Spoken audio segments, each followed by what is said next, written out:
เป้าอันแต่ละปีอะอันเข้าหน้านะไม่เท่าบื้นบอลบาจิตเป่าเฮาหมอเอินซ่านของเขาเจ้านี่เขาเจ้าตั้งเรียบตามโฮยตามห้องในทุกนะเบิ้งคล้ายๆคือเวียดนามเลย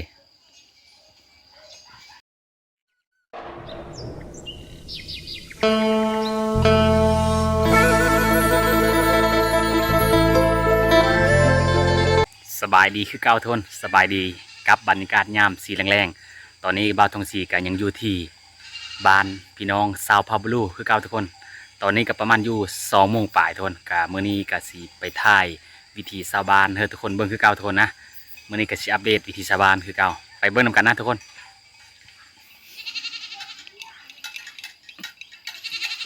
มีแต่ยาสูบทุกคนเลยเบิ่งนำกันนะ FC บ่าวทองสีกันยังอยู่ที่หมู่บ้านพี่น้องเผ่าบลูคือเก่าทุกคนนะยังอัปเดตวิธีชาวบ้านก่อนทุกคน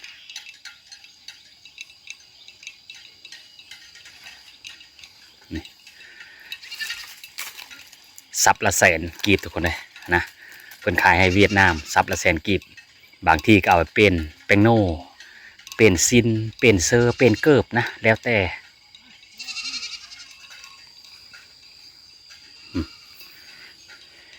มีแต่ยาสูบเลยทุกคนเลยนะตัวนี้ยังทันได้แห้งทุกคนเลยนะ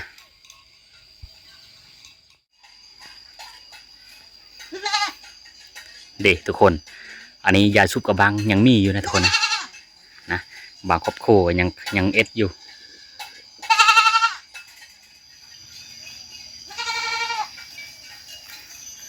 อ๋อทุกคนเลยหลายดียาสูบนี่เฮือหลังนี่แห้งหลายทุกคนเลยพอระดับ20 มัดทุกคนเลยอ๋อเลนเต็มอยู่นะมีแต่ยาสูบทุกคนเลยผู้หอยำยางอยู่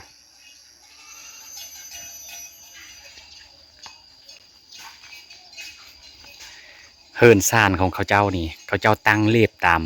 โฮยตามเฮิร์นซ่านของเขาเจ้านี่เขาเจ้าตั้งเรียบตามโฮยตามห้องในทุกคนนะเบิ้งคล้ายๆคือเวียดนามเลย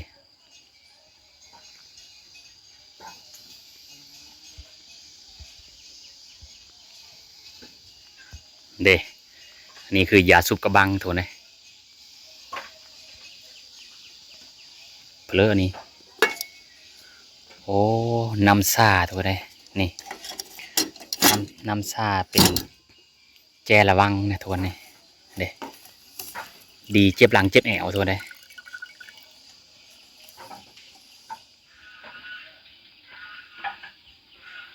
นี่ตัวนี้นี่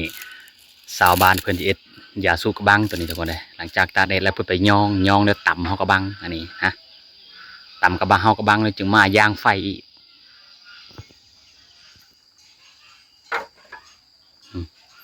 มีแต่ยาสูบทุกคนเลยนี่แม่เทาเป็นเอ็ดเป็นซับไว้อยู่นี่ก็ซับหนึ่งก็ประมาณอยู่แสนกีบนะทุกคนเลยนะบางที่เพิ่นก็คือบ้าทองสีว่าพังแล้วบางที่ก็ขายเป็นเงินบางที่ก็เป็นเกิบเป็นแป้งโน่นะเป็นซินเป็นเซอร์ไปอย่างนั้นป้าทุกคนนะเบิ่งหน้าพี่น้องเผ่าบลูเฮานะหน้าประสนเหมือนงามเลยทุกคนเลยกายุเขตนี่กับบางครอบครัวกับมีหน้าบางครอบครัวกับบ่มีทุกคนเลยนี่อ๋อตัวทุกคนนี่งามเลยทุกคนนะจะล้มมดเขาปะนะโอ้ทุกคนอ๋อทุกคนเลยเศษที่แต่มันบ่กว้างทุกคนเลยถ้ากว้างกว่านี้นี่ห้ามโหยไปนี่กะเป็นบ้านเดียวคือกันทุกคนนะแต่ว่าอยู่คนละพระโหยนะตัวนี้พระนั้นกะเป็นบ้านอันเดียวกันแต่ว่าโซงนี้กะไปมาหากันได้ทุกคนเลยกันประมาณโซงยามฝนนี่ไปพระนันจิญะเนื่องจากว่าน้ำขึ้นละนะทุกคนนะประมาณโซงเดือน7 เดือน 8นี่บอกเลยว่าน้ำนี่หลายทุกคนเลยพี่โทรมัดทงนานี่กะทุกคนเลยเอ็ดเลยไหมเท้าโอ้เอาพื้นไว้บ่ไม่เท่าเพิ่นจีบพื้นไว้ทุกคนเนื่องจากว่ายานฝนตกอยู่ผู้เดียวไม่เท่ามะนาวไหมโอ้อยู่ในลูกชายโอ้อยู่น้ำหลานเนาะโอ้ อืมได้จากเป้าอันแต่ละปีอ่ะอันเข้าหน้านะไม่เท่าบื้นบอลบาจิตเป่าเท่าหมอ10เป่าได้น้ำบาเป่าโอ้ตาเนี่ยได้แต่2เป่าโอ้ได้2เป่าตาหนึ่งถูกเลยตานั้นอีก2ตานั้นก็ยังมีหู้ว่าสิได้จากเป่ามูตามาในตะบุญกลมเบียฮะละไอ้โลเยอะอันนี้อ่ะเฮิรนแม่เท่าเพิ่นอยู่ผู้เดียวนะทุกคนเลยแล้วก็อันเฮิรนหลังนี้อ่ะหลานเพิ่นอยู่กับแม่หลานเพิ่นนะหลานเพิ่นได้ลูก2คนแต่อยู่เฮิรนหลังนี้นะอืมเพิ่นใส่แสงชูริเซลนะทุกคนเลยไฟฟ้าบ่มีใส่แสงดอกซิลูเซลนะโฮ้ยตัวนี้นะที่เบาทองสีเบานะทุกคนเลยประมาณช่วงเดือน7เดือน8นี่น้ำขึ้นหลายเพราะว่าเป็นฤดูยามพดนะทุกคนน้ำอาจจะโทมนะตัวนี้นะเวลาชาวบ้านเพิ่นก็ไปมาหาสู้กันก็อยากยากหน่อยหนึ่งนะทุกคนนะ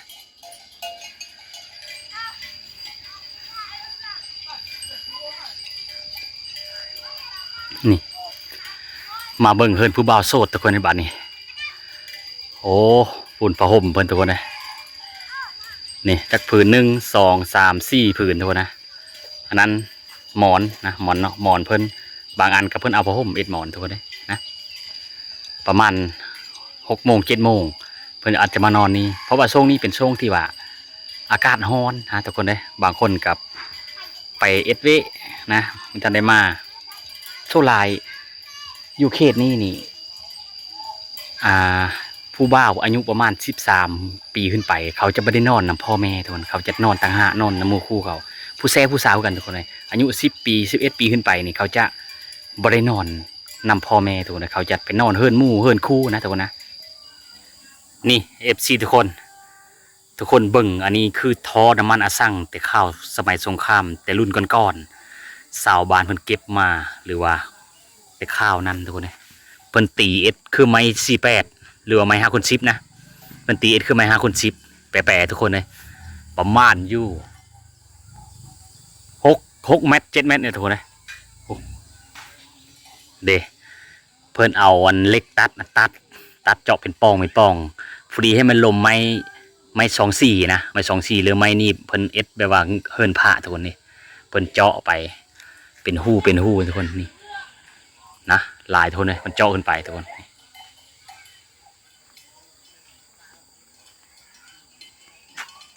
กินข้าวกับเพลินไหมเท้าโอ้กินมักน้ำเนาะอยู่ผู้เดียวบ่โอ้ไตยังไตเอ็นแสงตะเว้นบ่ไตปีนช่างแต่เบื้องทั้งปีนนะโอ้แม่เฒ่าเพิ่นนี่เพิ่นอยู่แบบมืดๆเลยนะทุกคนนะเนื่องจากว่าบ่มีแสงตะเว้นนะแล้วก็บ่มีโคมเพิ่นว่านะ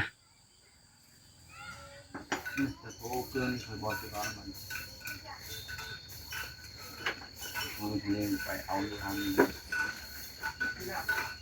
แล้วเราได้เป็นท้ายไล่ไปตัวแล้วซื้อ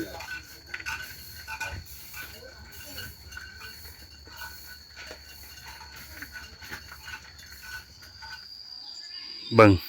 ทุกคนหรือว่าท่านผู้ชมนะเบิ่งนี่นะมีแต่ยาสูบเนี่ยนะป๊อตว่าต้องสีไปถ่ายไปอัปเดตสุดเลยอะบอกเลยว่ายาสูบนี่ยังมีมดนะโอ้เต็มอยู่ทุกคนเลยฮะน่ะ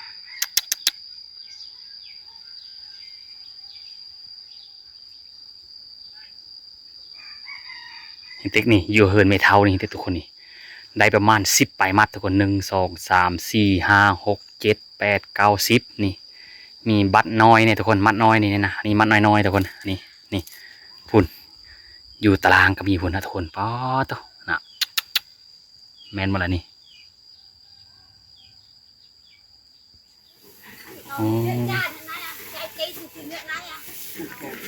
เขาเวทบ่เนี่ยโอ้อันนี้เขาเวทเลยทุกคนเลยเขาเหนียวของเวทเม็ดจะน้อยๆทุกคนเลยในหนึ่งนะมันไม่คือเขากอ6ของลาวเฮาหรือว่าเขากอ11นะของลาวครับบ่แม่นอันนี้เขาเวียดทุกคนเลยเพราะว่าชาวบ้านเพิ่นดูเอามาใส่แถวนี้มันงามสุดหลายนะมันเป็นหมาหลายแล้วมันงาม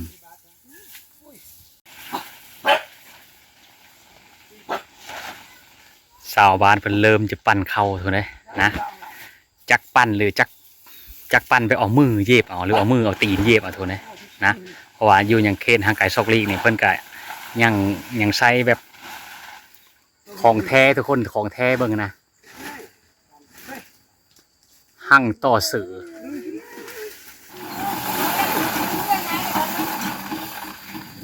จักปั้นเข้าตัวนี้เพราะว่ายังรุ่นเก่านะทุกคนแต่ก็ยังใครก็เอาหูดเอาเย็บเอาแล้วมันปิ้นแล้วเอาเข้ามันทูใส่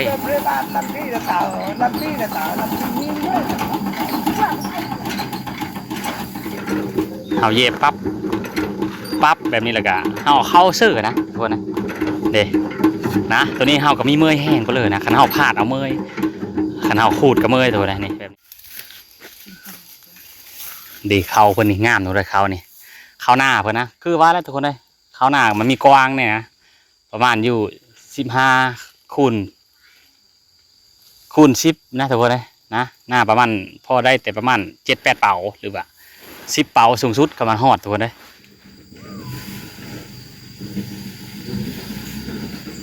เด้เพิ่นเกี่ยวกับเพิ่นเกี่ยวเป็นกำทุกคนเลยเกี่ยวเป็นกำแล้วก็เอาอันต่อเพิ่งนี่มัดเอาเลยนะแล้วก็มาปั้นเชิญจักเย็บนะจักเขาเย็บเอาเด้อันซินเซอร์ที่เพิ่นหอยไว้เนี่ยเพื่อยังเพื่อยันนกนะนกอยู่เขตนี้นกปีดนกนั้นนกน้อยหลายมันมาโซลายมันมากินแล้วเพิ่นกลางแบบนี้คือคนอยู่นะมันเพื่อยันนกมันบ่มาอยู่นะทุกคนนะยันนกบ่มากินเขานะยันนกมากินเขานะเพราะว่าเพิ่นกลางไว้ยันคือคนยันนกมากินทุกคนเลยนกหนูนะตัวคนน่ะหนูไม้สร้างไผ่นะตัวเฮ้ยนะนี่2 หน่อตัวเฮ้ยป้อตัวหน่อบางใหญ่ตัวเลยนี่เพิ่นปูไว้นะ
เมลกี้บ่ไหน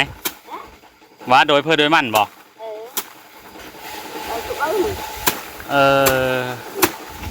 ของแม่เฒ่าเพิ่นจัง5แล้วแม่เฒ่าเพิ่นตีเอานะเนาะบ่แม่นนำกันเนาะโอ้คนละเจ้าแม่เฒ่าเพิ่นผู้เดียวอะตาหนึ่งตีเสื้อตั้งเอาเนาะnhà hay nhà nhỏ nhà đâu kìa đó nhà về คุณน้องๆเพิ่นน่ะอายทุกคนน่ะอายภาษาบาลูเขาเอิ้นว่าสิตานะคนน่ะเพิ่นปบเลยนะป้าฮอดเข่าทุกคนนะฮะขนาดเข่ากำลังต่ำด้วยน่ะโอ้เข่าไปนี่ทุกคนเลยพุ่นเจ้าของมันปบเลยพุ่นน่ะไปอยู่พุ่นทุกคนเลยเพิ่นอายทุกคนเลยนะเบิ่งทุกคนเบิ่งมาเบิ่งยาสูบเฮ้ยหลังนี้ทุกคนเลยนะยาสูบใบนี่แหละพี่น้องชาวพาบาลูเขาตะไว้อยู่ตามเฮิร์นนะนี่เด้มันเป็นซับเป็นทอนป๊อตุ๊กนี่แห้งหลายทุกคนเลย2 4 6 8 10 12 14 16 18 3รวมทั้งหมดแม่น22 มัดทุกคนเลยป๊อตุ๊กโอ้นะโอ้ถ้าว่ามีโรงงานยาสูบแถวเขตนี้ดิทุกคนเลยแต่ละคักนะขายโรงงานยาสูบเกาะนะหรือว่ายาสูบเกาะยาสูบเป็นช่องนะทุกคนนะอันน่ะโอ้ยจอตอนนี้ทุกคนส่วนหลายชาวบ้านเพิ่นก็ขายเฮาเวทนะซับ1หรือว่าแนบ1อันนี้100,000 กีบทุกคนเลยนี่แนบ1นี่100,000 กีบเงินเวียดกับ100,000คือกัน บางทีก็อิงตามแต่ละคนนะแต่ละเฮิรนบางคนก็เอา120,000เงินเวียดนะบางคนก็เอา100,000นะบางเทื่อเงินลาว100,000เงินเวียด120,000นะก็ขึ้นกับแต่ละลังเฮิรนการค้าขายมันก็จะแตกต่างกันไปตัวเลยนะบางคนกับเปลี่ยนซินเซอร์เปลี่ยนเกอร์แป้งโน่นะคือบ่ต้องชี้เว้าแหละสิ่งที่เฮาผลิตไม่ได้ก็คือเกอร์แป้งโน่นะแล้วก็ส่งเซอร์ไปในนั้นนะทุกคนเลยประเภทมาเพชรบ่นี่อยู่เขตนี้นี่เขาเจ้าสามารถเลงกลุ่มตัวเองได้เพราะว่าเขาปุตามสายเซเมืองเฮงนะมาเพชรนี่ถือว่าเขากับบางที่เขาก็บ่ได้ซื้อเท่าไหร่ก็น้อยนักเขตนี้ได้ซื้อมาเพชรนะแต่ว่าแป้งโน่กับเกอร์หรือว่าเครื่องใช้อุปกรณ์ในครอบครัวนี่หลายนะเขายังเอ็ดบ่ได้ทุกคนเลย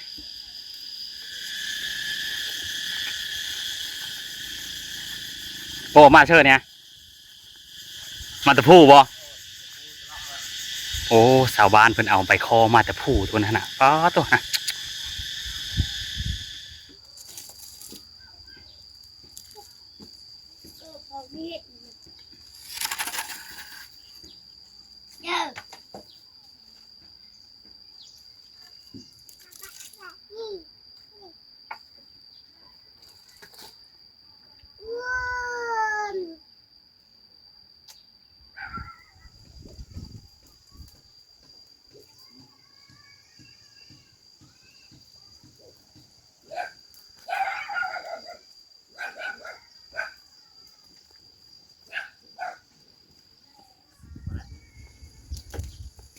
ยาครีมเคยจิต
ได้เอาไปตองห่อนะทุกคนนะอาหารแซ่บวันนี้ทั่วเลยอาหารแซ่บ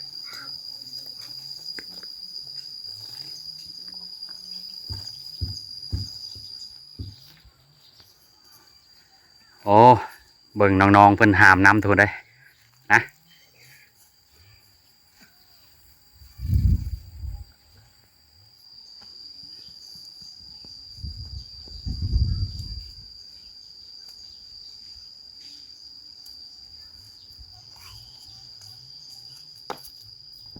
เราจะอบอันนี้เนาะอบกับปีงเนาะปีงอันนี้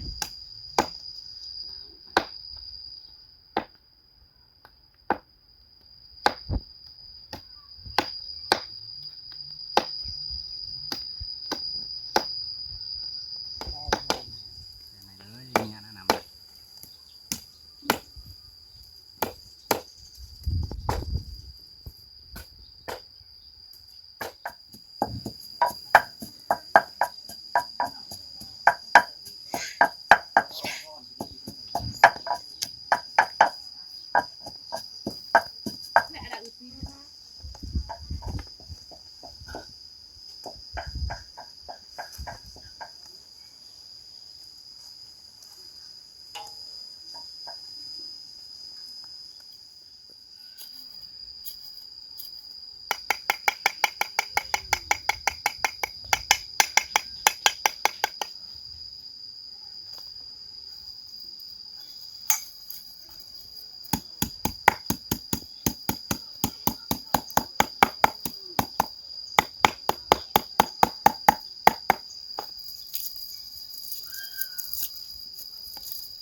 อาหารแซ่บทุกคนเอ้ยมื้อนี้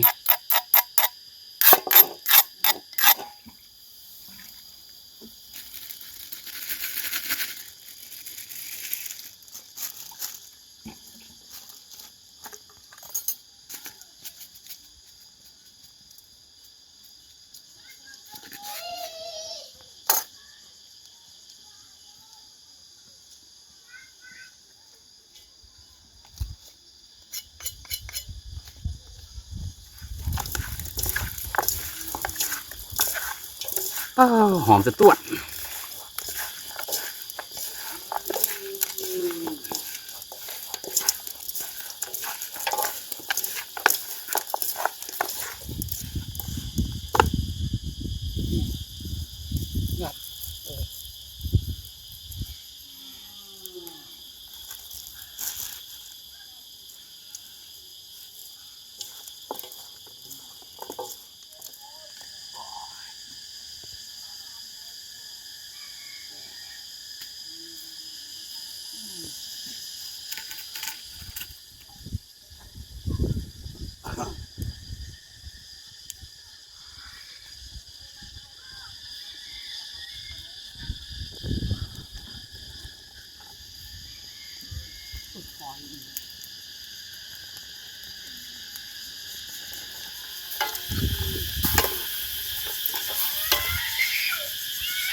บีทุกคนบี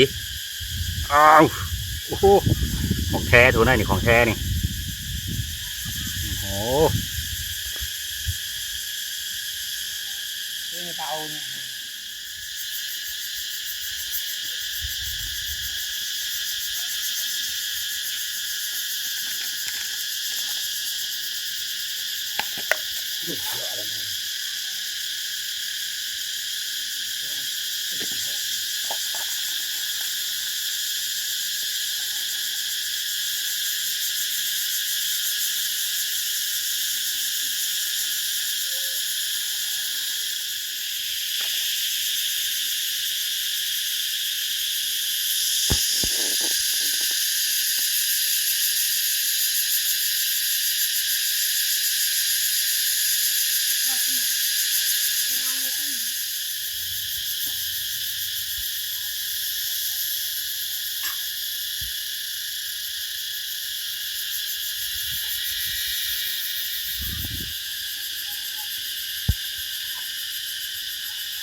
มาเด้อทุกคนมาเด้อกินอาหารแซ่บเด้อ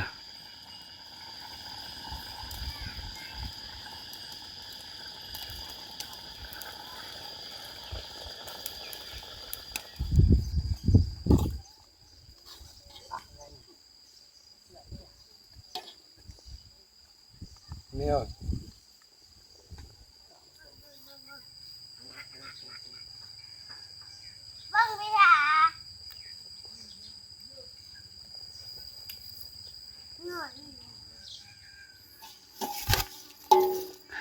มาเด้อทุกคนมาเด้ออาหารแซ่บมื้อนี้บอกเลยว่าโอ้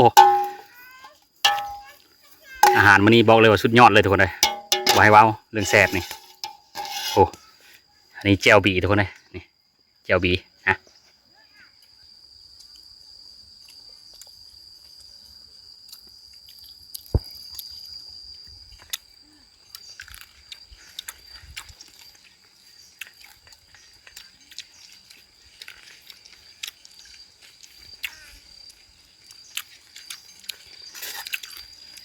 มาแต่คือให้ไม่เมยกินข้าวกับแซ่บทุกคนเลย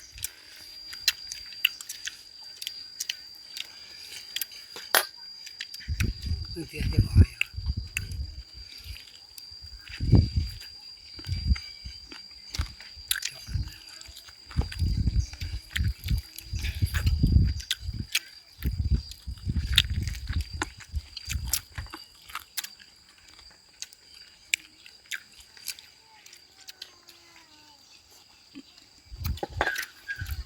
ผู้นี้อ่ะพอห้างมีป้าทุกคนเลย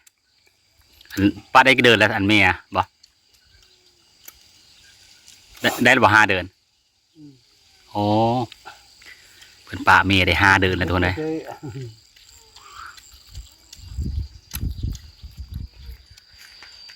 ขออนุญาตกินข้าวเด้อทุกคนเด้อนะมื้อวานนี้บ้านตรงชีมาแต่ดินบุญน้องไผ่ทุกคนเลยกะมาน้องไผ่แล้วกะมื้อนี้กะมาฮือให้นะ